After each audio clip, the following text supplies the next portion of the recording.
আসসালামু আলাইকুম। আপনারা সবাই কেমন আছেন? আশা করি ভালো আছেন। আমিও আলহামদুলিল্লাহ খুব ভালো। আসলে অনেক দূর থেকে তার কাজটা আমি দেখতে লাগছিলাম, পরে ভাবলাম কাছে যা দেখি। পরে কাছে গেলাম, দেখলাম যে অনেক সুন্দর করে সে কাজ করতেছে, এর জন্য ভিডিওটা কর আর আপনাদের মাঝে তুলে ধরা। দেখেন সে কিভাবে কাজ করে, আশা করি আপনাদের খুব ভালো লাগবে। আমি এর আগে কখনো এরকম ভিডিও বানাই নাই, মানে এমনি ভয়েস দিয়ে ব্লগের মতো ভিডিও।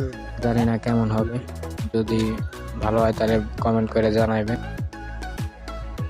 আর খারাপ হলেও কমেন্ট করে জানাবেন। যদি ভালো লাগে তাহলে আরো এভাবে ভিডিও করার চেষ্টা করব। আর যদি এটা আপনারা ব্লগ ভিডিও মনে করেন তাহলে কিন্তু ভুল ভাববেন, আমি কিন্তু ব্লগ করতেছি না, জাস্ট সে অনেক সুন্দর করে কাজটা করতেছে এর জন্য ভিডিওটা করা। আর যদি এই ভিডিওটা আমার ফেসবুক পেজে দেখে থাকেন তাহলে একটি ফলো দিয়ে দিবেন, আর যদি ইউটিউবে দেখে থাকেন একটা সাবস্ক্রাইব করুন।